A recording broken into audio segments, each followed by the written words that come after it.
नमस्कार बच्चों, अपना लेसन चल रहा है बिल ऑफ एक्सचेंज। उसमें मैंने आपको बताया था कि किसी विनिमय बिल के 3 पक्षकार होते हैं। एक तो लेखक उसे लिखने वाला, एक स्वीकारकर्ता उसे स्वीकार करने वाला, एक होता है प्राप्तकर्ता उसकी राशि प्राप्त करने वाला। अगर मान लो देय तिथि तक बिल है वो लेखक के पास ही रहता है, अगर देय तिथि तक बिल लेखक के पास रहता है तो लेखक ही प्राप्तकर्ता हो जाता है।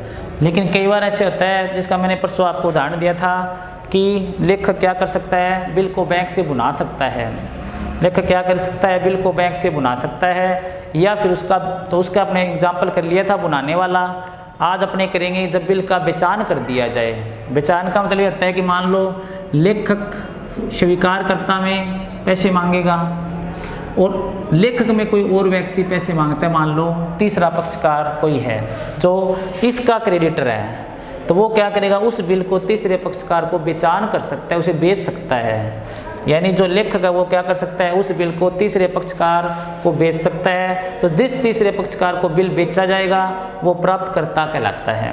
तो इसमें जो आपको एंट्री पूछेंगे तो तीनों पक्षकारों की पुस्तकों में पूछेंगे। भी आपको लेखक की पुस्तकों में एंट्री बनानी है, स्वीकारकर्ता की पुस्तकों में बनानी है, या प्राप्तकर्ता की पुस्तकों में। इसमें प्राप्तकर्ता है वो तीसरा पक्षकार होएगा जिसको बिल का बेचान कर दिया गया। तो ऐसी सिचुएशन में आपको क्या करनी है, तीनों पक्षकारों की पुस्तकों में एंट्री करनी है। तो आज का जो टॉपिक अपना है वो बिल का बेचान, एंडोर्स ऑफ बिल। तो बिल का बेचान किसे कहते हैं, जब बिल का लेखक विनिमय बिल को किसी तीसरे पक्षकार को हस्तांतरित कर देता है तो उसे क्या कहते हैं, अपने बिल का बेचान कर देते कहते हैं। जब बिल का लेखक किसी बिल को तीसरे पक्षकार को क्या कर देता है, हस्तांतरित कर देता है, तो उसे क्या कहते हैं, अपने बिल का बेचान करना कहते हैं। तो इसमें आपको करना क्या, देखो बिल का बेचान।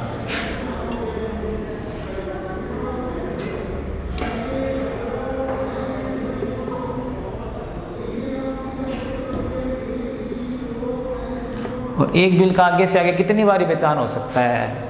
अब इसमें आपको प्रविष्टियाँ करनी हैं, लेखांकन। तो पक्षकार कितने हो गए, 3 हो गए। एक तो लेखक, एक हो गया स्वीकारकर्ता,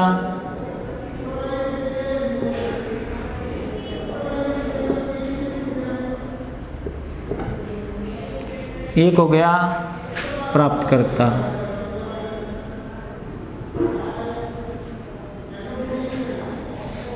अब तीनों पक्षकार इसकी एंट्रियां करेंगे। बिल का जब बेचान होएगा तो लेखक उसकी एंट्री क्या करेगा, देखो उस प्राप्तकर्ता को बिल देगा। तो जिसको वो बिल देता है उसे क्या बोला जाता है, एंडोर्सी बोला जाता है। तो लेखक उसकी एंट्री करेगा, एंडोर्सी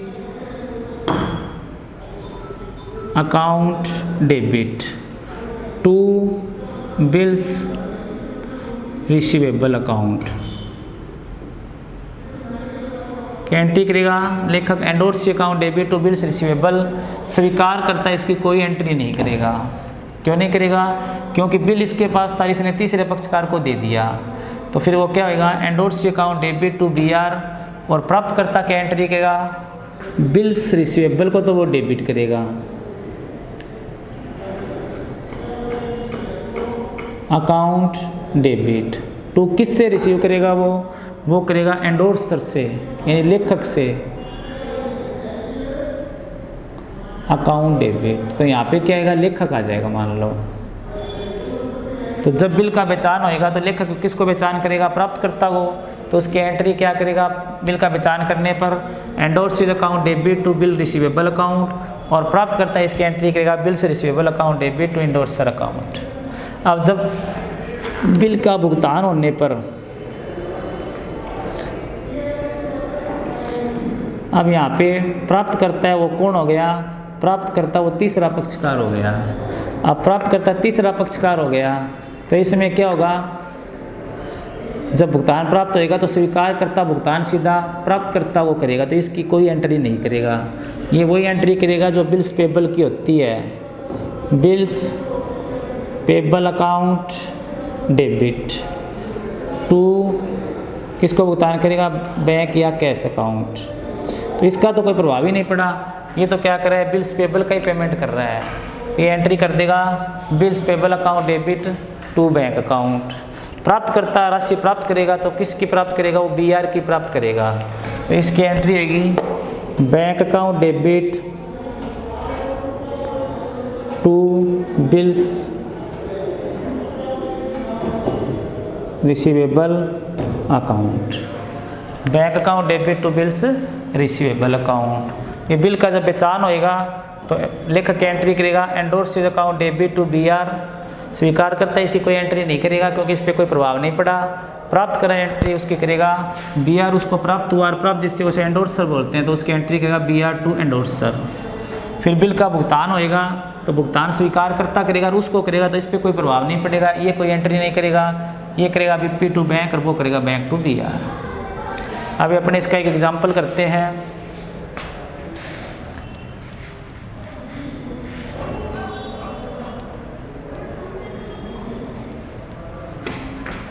मान लो X ने Y को 50,000 रुपये का माल 1 जनवरी 2016 को बेचा। X ने Y को 50,000 रुपये का माल 1 जनवरी 2016 को बेचा, जिसकी एवज में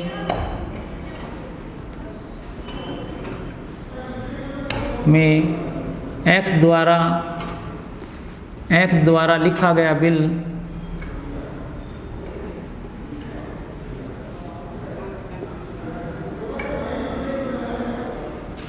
Y द्वारा स्वीकार किया गया।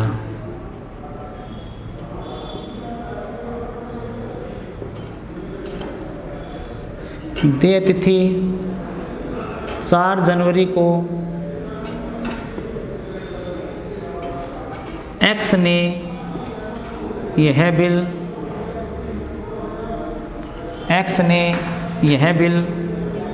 Z को बेचान कर दिया।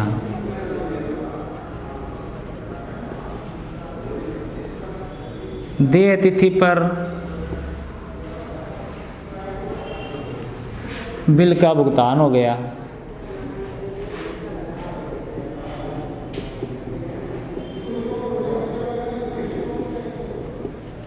वह आपको तीनों पक्षों में क्या करना है, आवश्यक जनरल प्रविष्टियाँ देनी है।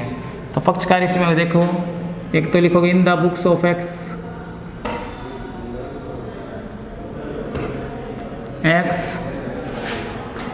In the books of Y in the books of Z।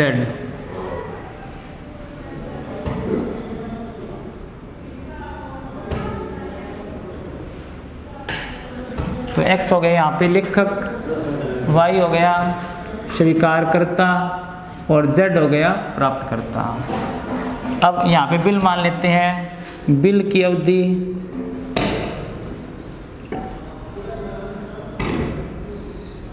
3 माह है।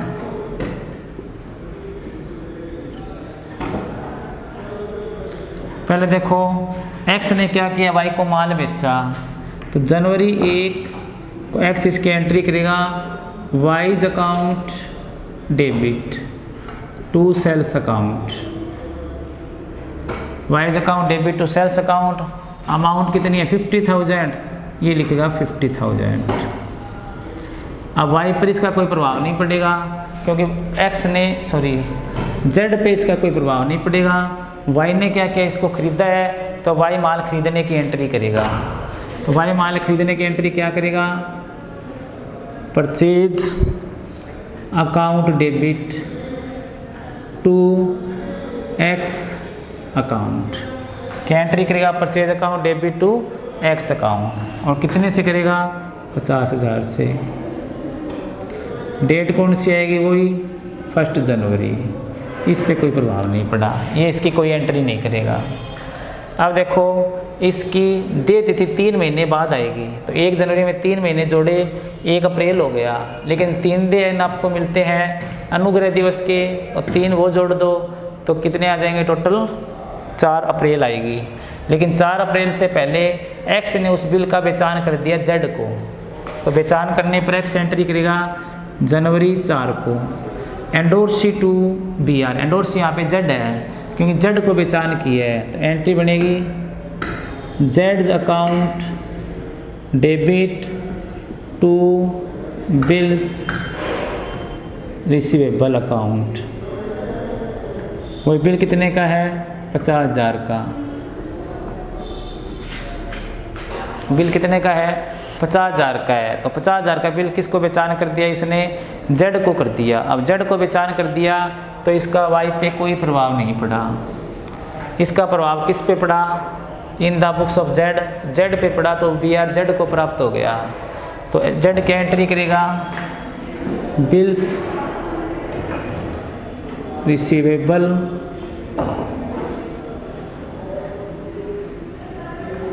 अकाउंट डेबिट टू, क्या लिखेंगे, टू किससे प्राप्त किया, वाई से, तो वाई यहाँ पे इसके लिए एंडोर्सर हो गया। और बिल कितने का है, 50,000 का, तो इसने 50,000 वो प्राप्त कर लिए, 50,000 का बिल प्राप्त कर लिया। अब देय तिथि पर कहते हैं भुगतान हो गया। अब भुगतान होएगा तो वाई सीधा जेड को करेगा, एक्स पे तो इसका कोई प्रभाव पड़ेगा नहीं, क्योंकि एक्स ने तो पहले ही पैसे प्राप्त कर लिए इसके, और वो क्या करेगा, यानी इसको बेचान ही कर दिया जेड को, तो मान लो एक तरह से पैसे ही प्राप्त हो गए, इसलिए क्या करेंगे, सीधा इसकी एंट्री एक तो वाई करेगा। वाई जब एंट्री करेगा तो वो बिल्स पेबल वाली एंट्री करेगा। इस बात से कोई लेना देना नहीं कि उसने पैसे किसको चुकाए हैं, ये मान लो भी उसने पैसे किसको चुकाए हैं, वाई को चुकाए हैं, तो इसकी एंट्री बनेगी, वाई ने सॉरी किसको चुकाए हैं, जेड को, लेकिन पेमेंट किसका हुआ, बिल्स पेबल का, तो बिल्स पेबल अकाउंट डेबिट, कितनी 4 अप्रैल आएगी यहाँ पे, bills payable account debit to bank account. और इसकी राशि प्राप्त कर कौन करेगा, जो प्राप्त करता तीसरा पक्षकार होगा यहाँ पे जेड, तो जेड इसकी एंट्री करेगा bank account debit to bills receivable account, bank account debit to bills receivable account. तो इस तरह से इतनी एंट्रियाँ होगी। तो देखो सवाल क्या है अपना, कि एक्स ने वाई को 50,000 रुपये का माल 1 जनवरी 2016 को बेचा, तो पहले माल बेचने की एंट्री और होगी, बिल लिखने की एंट्री नहीं करी हमने। तो इसने क्या किया, देखो एक एंट्री पहले बिल लिखने की और होगी, वो कब होगी, जनवरी 1 को बिल लिखने की एंट्री करो। तो बिल लिखेगा तो कौन लिखेगा, ये लिखेगा,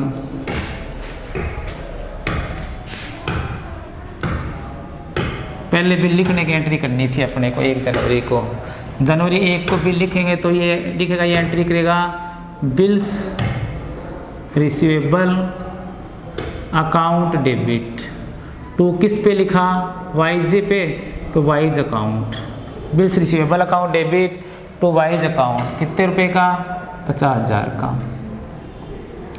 और वही 1 जनवरी को ये क्या करेगा, बिल स्वीकार करेगा।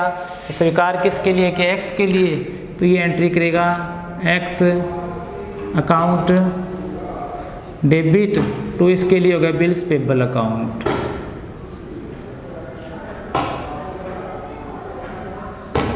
तो ये होगी माल बेचने की एंट्री, ये होगी माल खरीदने की, ये बिल लिखने की, ये बिल स्वीकार करने की।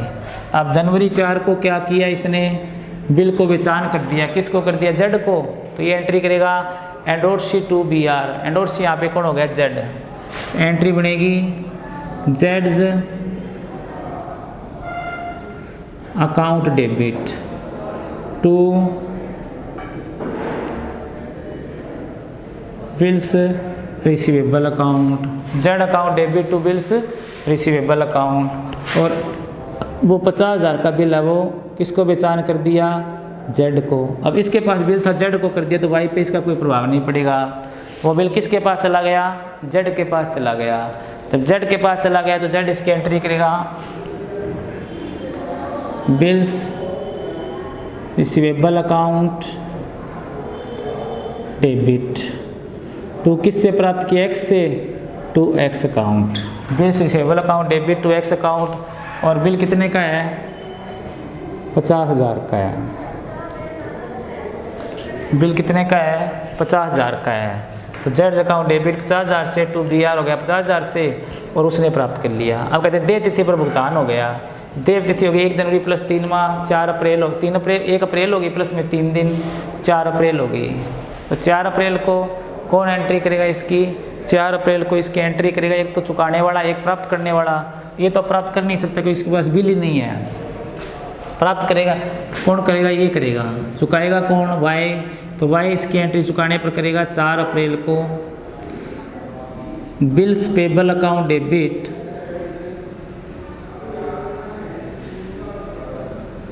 To bank account. और बिल कितने का है? 50,000 का। और ये एंट्री करेगा bank account debit to bills receivable account.